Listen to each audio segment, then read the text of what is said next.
Those of you who got an invite, welcome to Nerd Prom. No matter where in the world you are, we're all Nerds International. With the hyphen.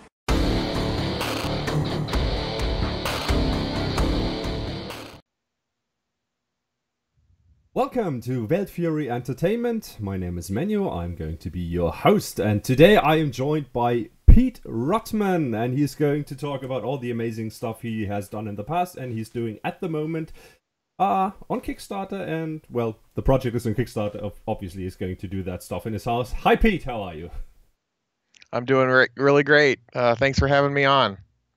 Well, thank you for joining me here tonight, or today, or whenever you're actually going to be coming around to watching this video.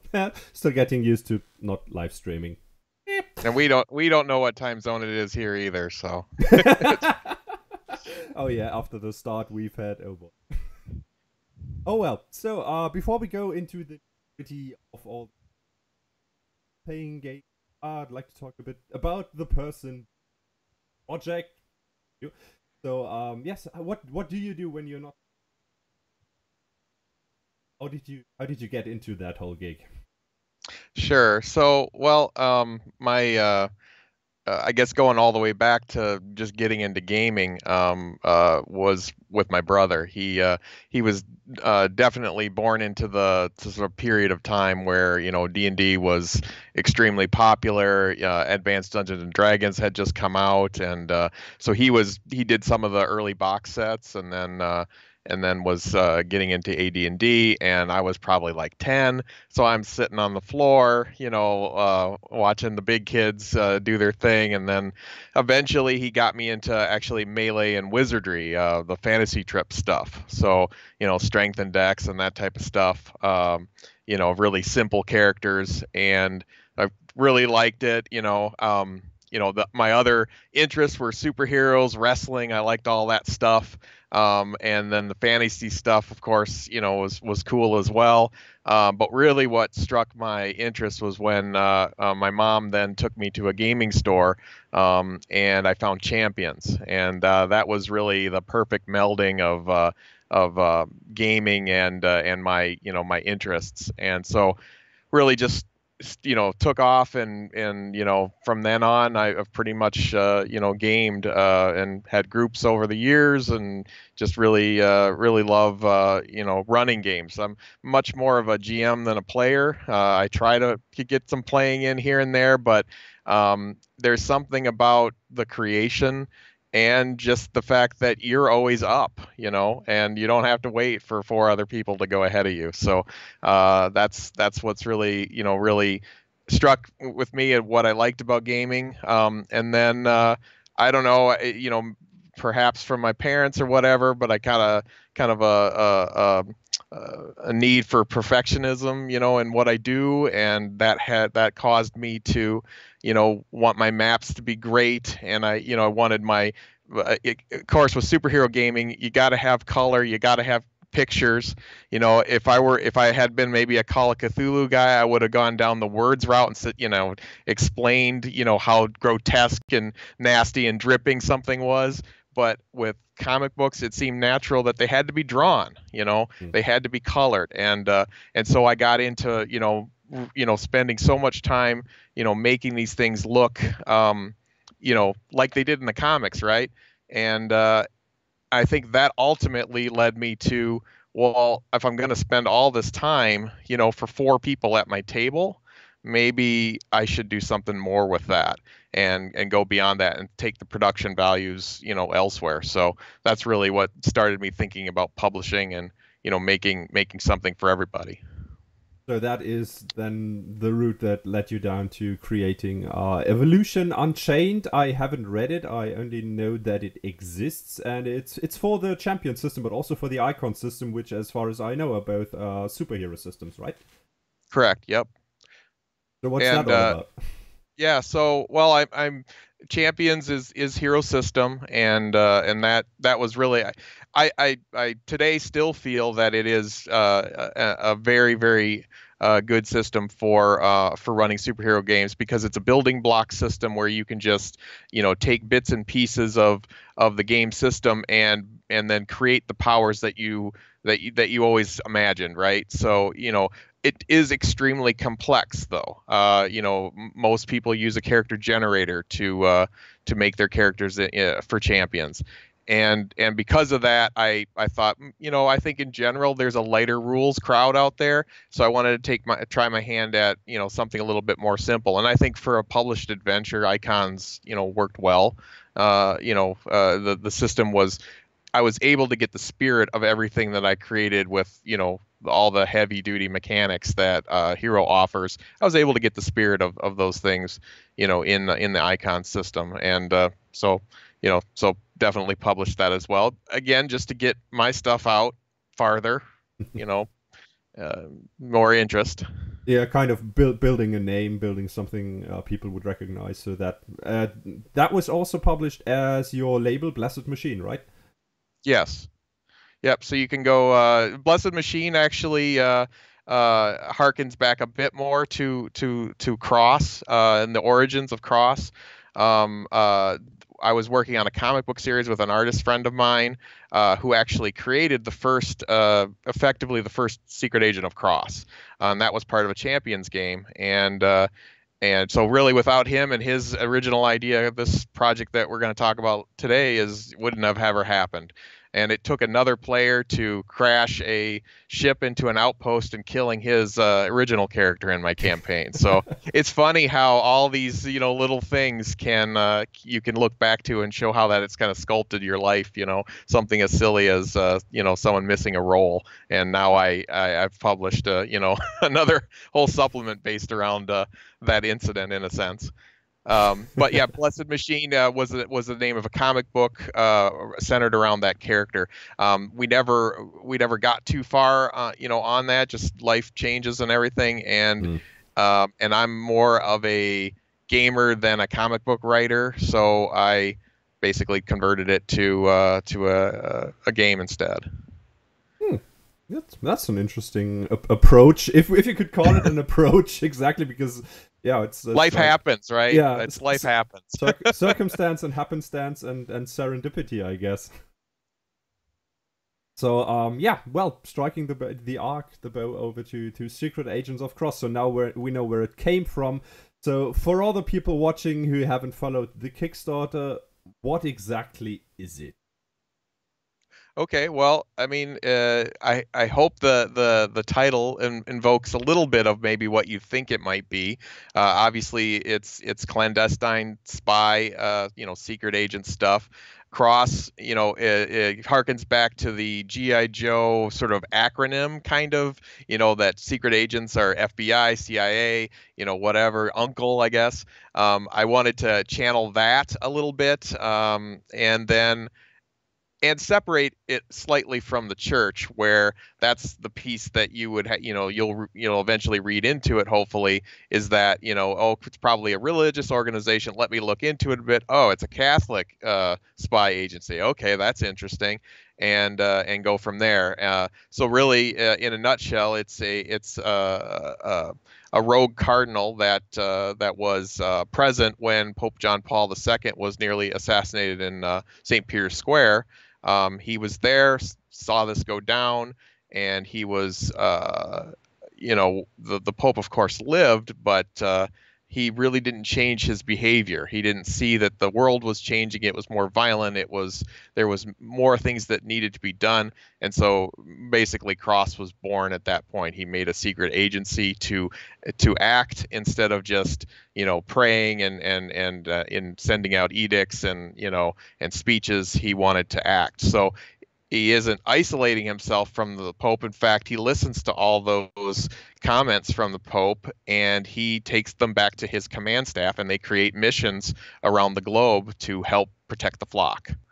So, but also, everything you just talked about, that sounds very mundane, very standard, modern, but Cross is going to have a heavy supernatural twist. That is correct. Yeah, it's basically the way I look at it, so the other important aspect is that I have a love of history as well. So I went and mined, basically from, all the biblical, texts and all the, all the fantastical aspects, the golden legends. If folks haven't and looked at those there's so many interesting weird saint stories in there. That's of course where Saint George and the dragon story came from, but there's all sorts of strange things in there. Those are more like Christian legends, versus what we consider biblical passages. But all that stuff, even in like the New Testament, there's discrepancies. There's usually a more fantastical version of a story, and I always pick those. I always want, if it says an angel shows up in one, it's going to be an angel in my version of it. If there's more fire and brimstone, that's the version I chose. So I infused that. So there's talk about dragons in the Bible. So there's dragons in this game. There's, of course, you can't mundane is not always the perfect thing to use as a word for a organization that keeps little bits of dead saints, in their altars. So there, there's some truth that I can't trump with my own imagination, there. So, yeah. But that's what drew me to this. It's so there's so much interesting, how wherever you are in the religious spectrum of belief, it's all very interesting, and that's why I wanted to write a game around it. Yeah, so you just have to keep also you have to keep in mind the Vatican has a vault. I don't actually know if that vault really exists, but I know there's rumors about a vault beneath the Vatican where they keep so many secrets from thousands of years of human history, and yeah, that kind of makes you wonder. So what is in there, and what if all of it were actually real? So I'm getting that is where you're trying to go. Yeah. With definitely it's adding that conspiracy element, and then trying to infuse it into stuff that you'd be like, oh come on, that's too much, and then you go and search it on Google and go, oh, that's the true part. Pete didn't make that part up. What I've heard about the Vatican Secret Archives is that you can really request to see just about anything, but you actually have to know it's there. So, you have this massive library with no index. So how do you know what's there, and how can you ask for it? So, that's just sort of its own, goofy, catch-22. The funny thing is, the first thing that just right now popped into my mind, and I hope I'm not spoiling any adventures that are written or will be written, was like, that kind of library probably has a lore keeper of some sorts. So just imagine that guy or entity going missing. Bam! So instant plot point campaign.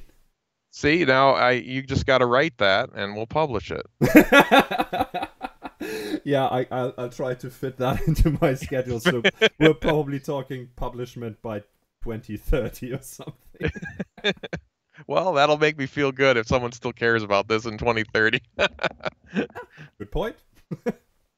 All right, so well, we've touched on the history. So agents in Cross, do they actually have to be devout Catholics, or is Cross an agency that just recruits people from who they know can get the job done and have their heart in the right place? So I've actually just fleshed that out a little bit more, and how I want that to be handled. In general, you have to be Catholic to be in this agency.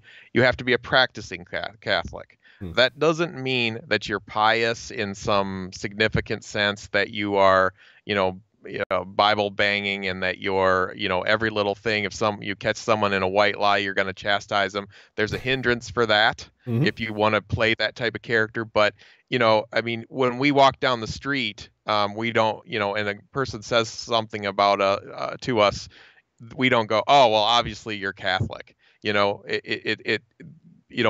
our normal lives, we're not, we're not necessarily wearing that on our sleeve, and so, when you're doing your job as a secret agent, in general, you don't have to, you know, I guess push your agenda, right? Hmm. And that's partly because I don't want this to be a game that, only Catholics would want to play. Let's be a little bit more honest. We're just trying to have fun, right? But I give that option because I think one very devout and almost zealot like um, person of the faith in the group would be interesting, and that would play off against more of a fast and loose kind of person. But there is the six holy statutes which you do have to follow, and those are really around the mission of the organization. So yes, if you took public vows, if you were a sister or a priest, you have public vows, chastity and poverty, those Hmm. legitimate vows. You'd need to follow those if you took them. And you also have to confess your sins after every mission. So you go out there and do bad things for the good of the mission. You're going to have to talk to a priest at the end of that and explain what you did. So, I guess that's the crux of it. Yeah, so you could technically have a character that is a practicing devout Catholic, but be of a mentality of just shoot everyone because God will know his. Yep. It's how I mean, you go back, deep into the Bible, and I mean, the Crusades and all that. I mean, there was killing. So, Yeah. we gotta, we gotta see a way, to do that. And, gaming has that root of conflict, right? I Yeah. mean, if there's not conflict, but I would feel successful as the creator if there was some dialogue about a killing between the players, where they're on, someone's unhappy, someone's trying to justify it. To me, I did my job then because I created that conflict amongst the players. Yeah, absolutely. I can see that happening very easily and create a very interesting dynamic within a group, because you're going to have characters from very different ends of the spectrum of what they deem acceptable to complete a mission. Even if it is a mission from God, there's still going to be like, we can't lie, we can't steal, because it's in the commandments, for example. Something like that. And yeah, that's going to be interesting conflict potential there. Absolutely. So, in the character creation section, you've created something called roles. Those have requirements. They give you access to a specific list of powers if you choose to be someone who can actually work miracles. So, are those actually a requirement for a character? Are those supposed to be guidelines to where you can take your character? Do they work a bit like iconic frameworks in Rifts, for example? What's it all about? Yeah, I definitely am not enforcing that you have to play a role. I've got in some of my playtest groups, I have people that have gone all over the map, and that's perfectly fine. I guess in my mind, I wanted to offer what I considered to sort of be, some of the big areas that would be necessary. I mean, this at least my adventures for this are very mystery based, but it also has aspects of Mission Impossible and Leverage and things like that. So the idea of the sort of five distinct characters does fit really well into this kind of setting. But I tried to make those appear to be, typical skills, default, using those types of words to make you feel that they were more guidelines than suggestions.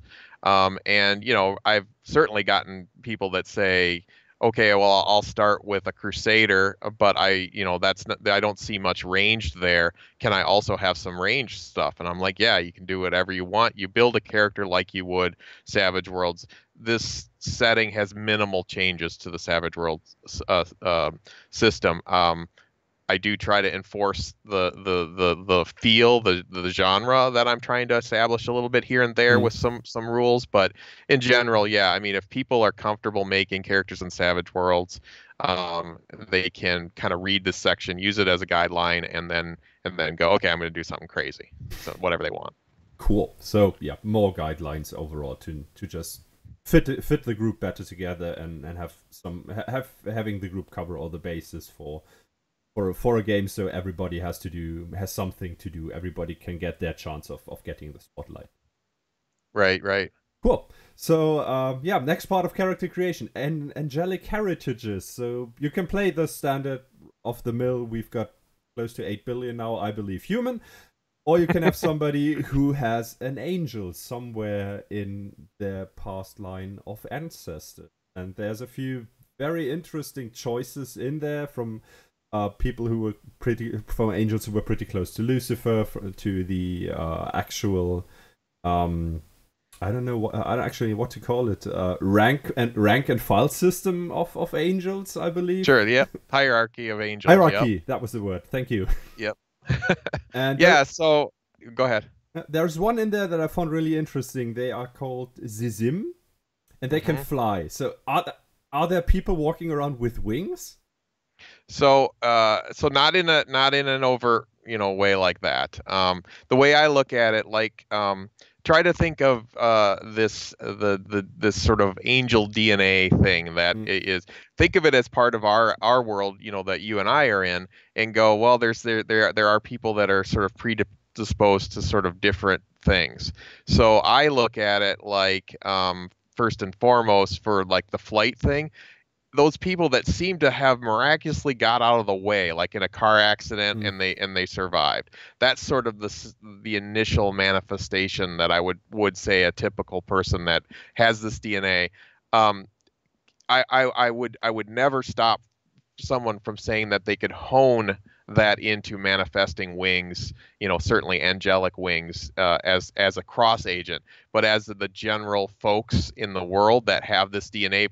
One, they probably will never know they have it, any of it, because I see it. I'm visualizing people in our own world having this DNA and not really knowing about it, but being predisposed. They could see better in low light. Why? I don't know. Just genetics, that type of thing. But yes, you definitely keyed on one of the more, overt components of things I offered, but I just trying to leave that to the character to really see how that fits. But I wouldn't think that they would sprout wings like Angel from the X-Men and have to hide them and bolt them down with a belt. That wasn't my intention. I want it to have that feel of everything is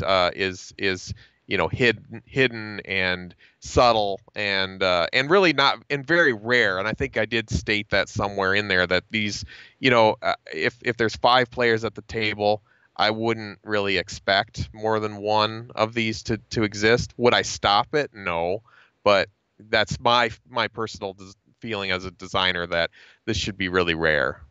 So if you have angelic heritage, are there going to be guidelines in the book for how people discovered they had that kind of guidelines? I mean, with night vision, it's pretty self-explanatory, but there's a lot more going on in the individual heritages. So how does one notice that one is a descendant of an angel? I would say that they wouldn't know it on their own. One of the important aspects of cross is that you don't go and be like, man, I totally want to be a cross agent someday. You don't really know it exists, or perhaps if somehow you have an alignment with somebody who is knowledgeable about cross, like a safe house contact or something like that, you might have heard whispers of the organization. So, just like, a good Batman story would think of him as, is he real? Is he not?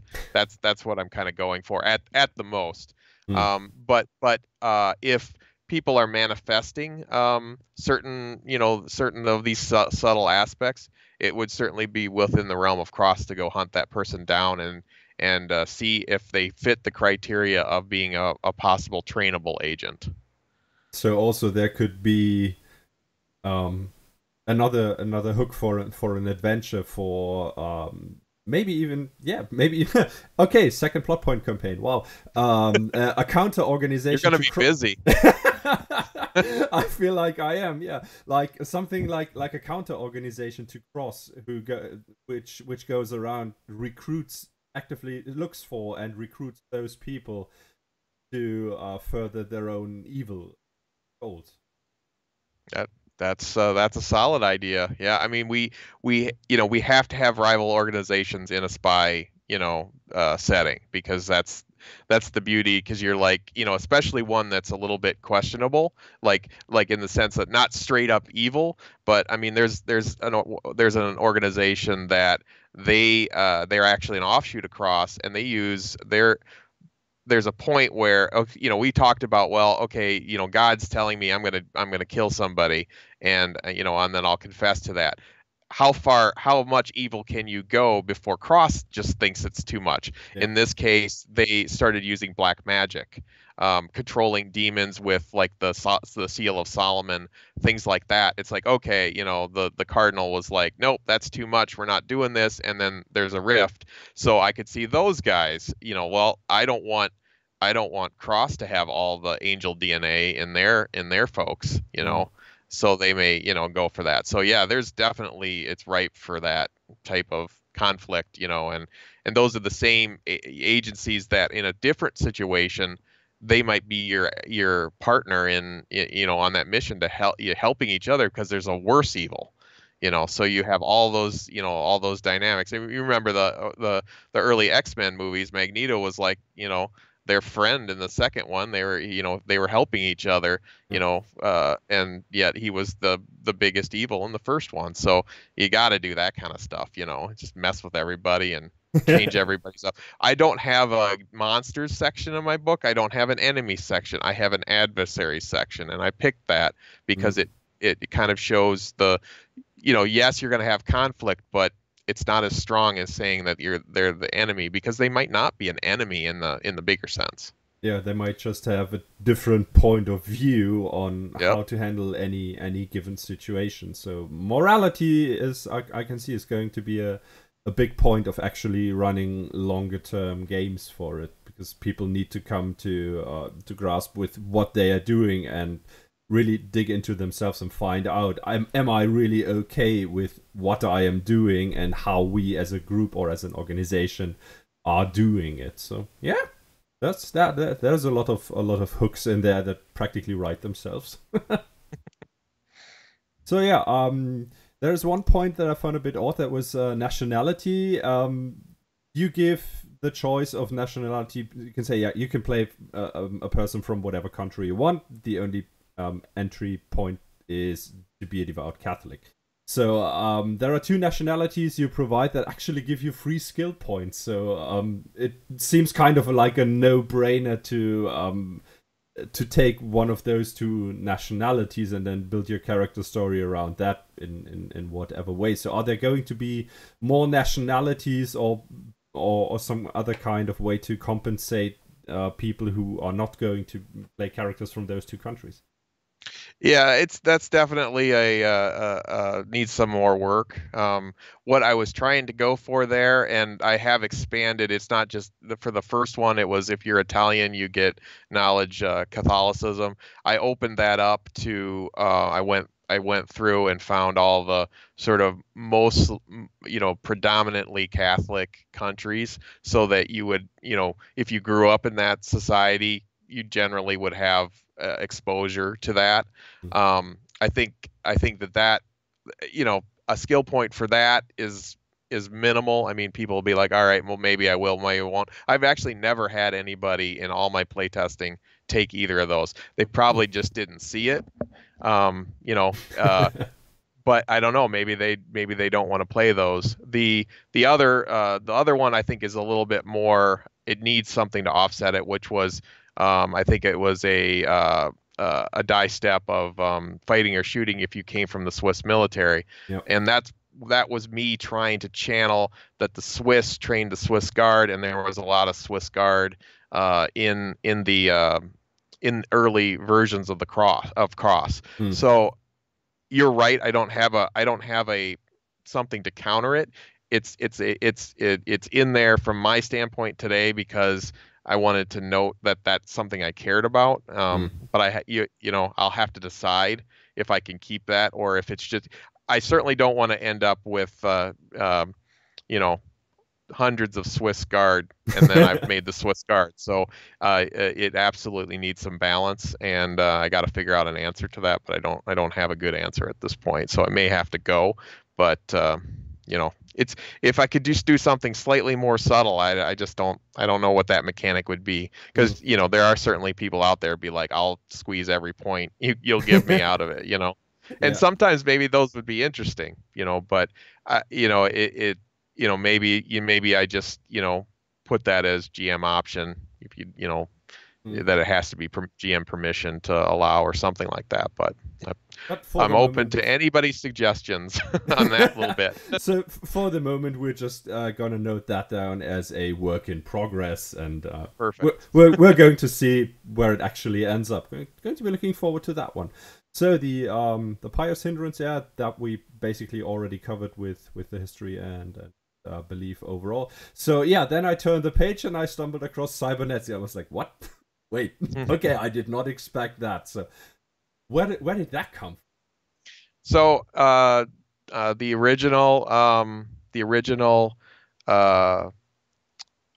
character that from my Champions game, he had a cybernetic arm and he worked for Cross, and I think the idea was to sort of channel that idea of the crossbow, I'm blanking on the movie, but with Hugh Jackman, right? What he kind of a Hugh Van Helsing. Van Helsing, the crossbow and that idea, but taken to the modern aspect.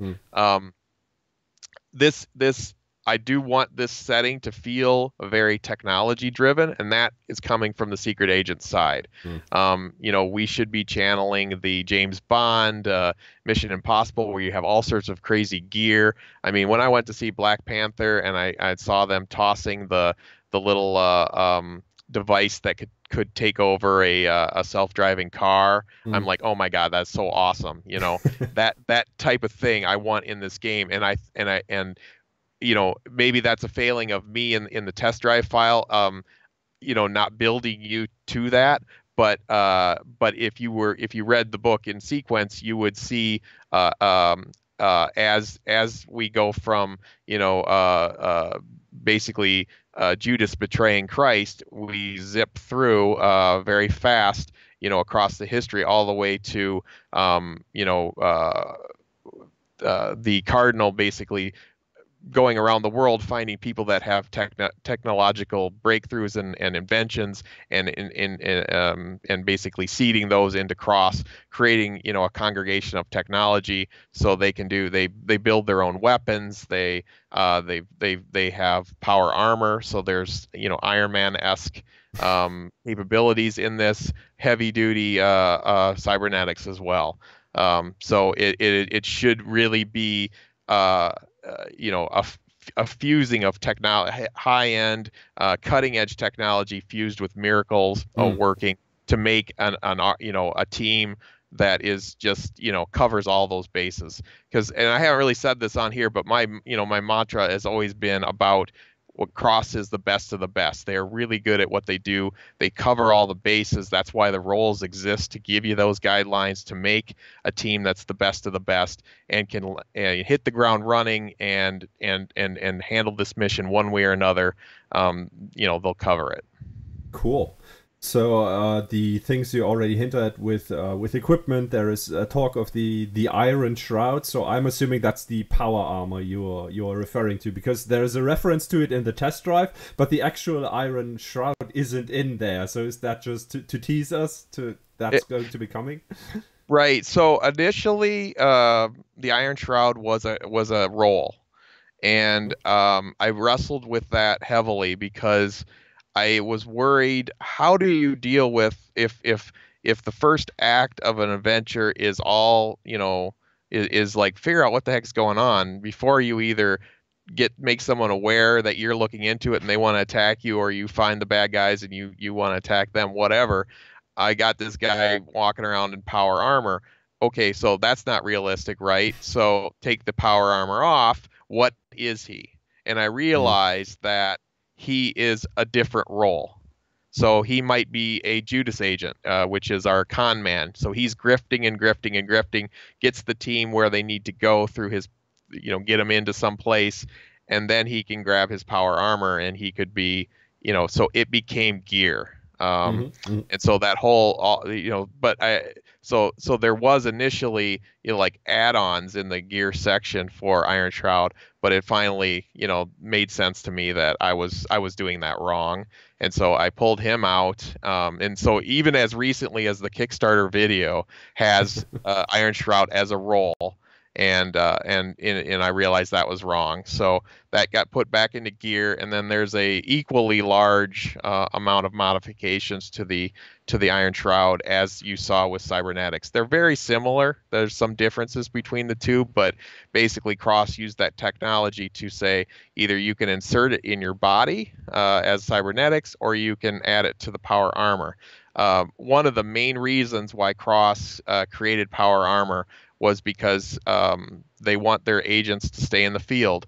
And, if they lose an arm or something, they still effectively can operate as an Iron Shroud, because this is a mentally controlled system, much like Iron Man does. He's got, the full ability to control it. So yeah, you could be missing a leg and you could be an effective Iron Shroud guy. Now, how do you deal with Act 1 of Mystery? Well, you got to figure that out. But yeah, I mean, I had a player character who was missing an arm, and was an Iron Shroud, and he was a grifter, and I came up with all sorts of ways to, like, play off of a missing arm. Just he could get into places people were uncomfortable with him, and so like, yeah, go ahead, things like that. So it's very interesting how those kind of things can work out. But I could see agents eventually, as they progress through a campaign, adding the attunement that you have to have, the mental attunement edge, and then having access to that. And, as things escalate and, we're fighting, more, bigger hordes of demons or whatever, you will need that. So it's, if anything, it's an expansion as you progress. Cool. So yeah, bring the cavalry. So there's a one gun in there. It's called the Devil Slayer, based on an AK, and it has a special function I found interesting, because it kind of seems to blend the mundane tech of a gun with magic. It's in as it's written in there. It's infused with runes by mystics, so you can actually shoot a demon who is possessing someone without hurting the person who's possessed. So that are those runes firing magic bullets? Do they transform the bullets, or some alchemy behind it? Well, I certainly don't like in Star Wars. Once we heard about metachlorines, it ruined everything. I don't absolutely answer that. Okay. What I can say is effectively the runes make it so that you can hit the demon inside the person, and it's a miracle. Okay, right? Fair enough. So that's how I see that. But you're keying on an incredibly important part of the gear, because again, the roles aren't a requirement. I don't sit there at the table and say, who's going to be my exorcist? I don't care about that. I want you to play what you want to play. And if I have, 4 Crusaders and no exorcist, then what I will say is pay close attention to what gear you take for the mission, and they can use something like this. So if I know there's going to be demons, I might recommend, hey, maybe you want to think about taking this gun or these kind of grenades. And there's always a safe house in town. So when they land, they'll always be infernal based, or weapons that'll work against infernal in town, and they can figure out how to get that. And there's often a bit of intrigue around the safe house. In one game I read recently, or one game I played recently, I just, how as a GM, you once in a while you just say some off comment thing, and it becomes like this big thing. They were so sure that the contacts were double agents, and they wouldn't go back to the safe house, so they had to figure out other ways to do things. And I'm like, okay, this is fun. I didn't mean it, but it's fun. So as of this moment right now, they are double agents. All right, where do I go from here? Nice. Yeah, those are some of the best games where the players inadvertently just hand you on a silver platter a plot that is way more interesting than anything you thought up. Yeah. And then you're sitting there like, I spent 8 hours putting this together. God damn, you get... Wait a second, why am I complaining? This is amazing. Let's go. Yeah. You still use the other thing later, you know? yeah, sure, because it doesn't go away. Yep. So, well, obviously, I now have to deliver 2 full plot point campaigns, but are there any plans on your end for a plot point campaign? So I guess at this point I went with a more traditional route. I believe I have 15 one-shots or one-sheets missions that are in draft, and I'm playing those at play tests, and I gotta yep, sorry, it's a little buzzing for some reason. 15 or so play tests, or I'm doing play tests of those variety of missions, and I have ideas. Of course, you did it twice already. You come up with things that you want to do. I have big, those kinds of big ideas, but I like to say that Cross is really good at mission based. I think it shares some similarities with Cyberpunk, which you get a mission, you go on a mission, you complete the mission, and I think it lends really well to that. Obviously there's tons of spy episodic TV shows that have an overarching plot line, and it's very doable, but I was trying to provide a very accessible. I love the fact that people like to run one shots at conventions for Savage Worlds, and it's very open to getting people into it. So that's what I was focusing on. I wanted to provide a good pile of blurbs, that say, okay, this one, okay, I can see what that's probably about. I'm going to grab this one, for a couple bucks. But yeah, the official answer is no, I don't have anything overarching. Everything is sort of based around the one sheet principle. But there are a couple longer ones. My Sable Island one is definitely not playable in a couple of hours. It's usually 2 or 3 sessions. That's about as big as they are at this point. But the Champions game that this all started from, the players, before it was all said and done, they went to heaven, they went to hell, hell came to earth, all of that, that's all in the background of the history and everything, setting up for the potential of that down the road. Cool. So, well, in the absence of a PPC, you said you're going to do a mission generator? Yep.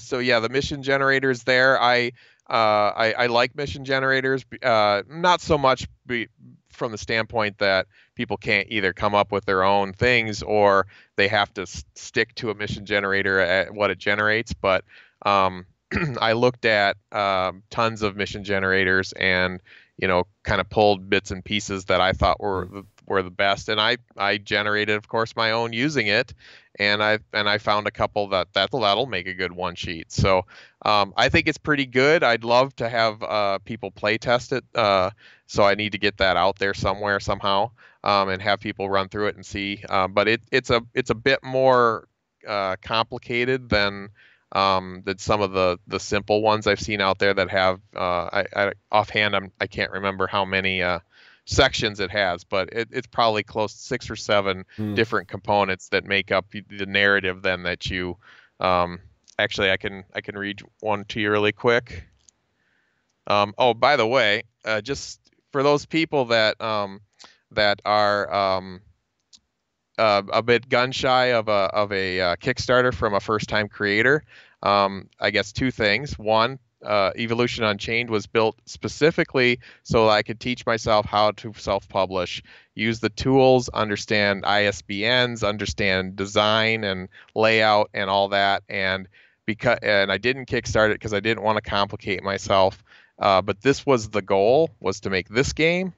And in making this game, I wanted the Kickstarter to be one of the main things I had to deal with. So the reason I'm holding this up is this is a very early draft of the game. So all the things that we're talking about is in real paper, and I was just dying to see, what it would look like. I mean, one of my favorite things is the full bleed here, where you can see the chapter breaks. So this thing is pretty close to being done. So those folks that are worried about, some languishing year-long delay or something, I wouldn't worry too much about that, because it's pretty close to being done. What I want to pay for with the Kickstarter is another editing pass and adversary art. So if I can get those, if I can get the Kickstarter to fund, then that's immediately going to pull the trigger on. I have everybody lined up, just waiting for. In fact, I won't even wait for them to deliver the money. I just want to know that I got funded, and then I'll pay the money. So. So anyway, back to what you actually asked me, not the marketing. But I knew people would be like, "What's he looking at? Is this game already done?" So I'll just read the first one. One of the examples was capture cultist in hills of East Asia, opposed by power-hungry despot with mob while distracted by unwanted ally. Contact Deacon at cemetery with a Type C armory to begin mission. So if you were looking at the page, you'd see all those sort of things. It's like what the heck is the thing called? Mad Libs. It's it generates like Mad Libs, and you just fill it out into that type of format. And so that tells you everything I think you would need to know to create your one-sheet adventure for that night, is based on that. So I worked pretty hard on that and did a lot of research because I wanted to offer, the book is going to have 3 full missions in it, and then the character generator with, I already generated 5, potentials, and, don't use those, make your own, with the generator. And go for it. And I think and then you'll have my release schedule plan is after this, whenever this releases, which should be, I have the Kickstarter set for end of December, but that was just to give me some emergency time. Should be sooner than that. And then every month after that, a one sheet will come out. Cool. So that's kind of the basics. So I want to show that there's not a one and done type of thing. So there is going to be continuing support for it. Nice. So we actually had a viewer question one by good friend of the show, Richard Woolcock. Hey Richard. And he wanted to know, could he use this book to run a movie crossover of nude nuns with big guns and From Dusk Till Dawn? So the most embarrassing thing about that question is I have seen nude nuns with big guns. I actually had to Google that one. So I unfortunately am compelled to look at every nun-based movie or TV show because of the setting. I absolutely feel that there's room for the wronged nun in the setting. You get into the details, it would actually be a sister, you already know, I can't hide from anyone that there's big guns already in this. I didn't detail out vampires, but the entire Savage Worlds bestiary is ripe for the pickings, from that. My adversary section has monsters, but they're only things that aren't already in there, because I want to channel the use of what you already bought, through Savage Worlds. So the short answer is, yeah, I mean, these are all in the same area, and you can go, as the, I play the game, fairly, I let the over the top stuff happen through the roles, as an example, like Silent Night, being the thief, and the headquarters is called the Manger. That's the over top, sort of subtle over the top stuff I prefer. And I never ask anybody to be nude in my games, but yeah, once the person has this in their hands, go for it. But I think all the building blocks are there if that's your thing. Well, now I'm going to have to, as soon as I receive my Kickstarter rewards, give the book to Richard and have him run a game for me. That's going to be interesting. There you go. I'll let you know how it went. So, regarding the Kickstarter itself, there are some new pledge levels you mentioned. Yeah, I basically I'm open to feedback from people, and there was folks that weren't actually Savage Worlds people, so I managed to pull in some people that would be new to Savage Worlds, and so I threw together a couple of additional pledge levels that allows you to get a copy of Savage Worlds, a signed copy of the book from me, and I'll bundle that all together and mail it out. For the most part, my fulfillment, I wanted to, again, while I think it makes the Kickstarter information a little bit convoluted, the idea that you have a very trustworthy partner of Drive-Thru RPG providing the books, I think that should hopefully bolster people to, okay, this first time Kickstarter guy, he's not going to be in his basement boxing up, books, but yet it's a professional organization that's going to do those. And, you've already seen the quality of book, at least a little bit, with me holding it and showing you, but yeah, I definitely was getting people saying, hey, can you figure out a way to give me a pledge level that has the entire game? There's a hardcover and software version that includes the Savage Worlds book, and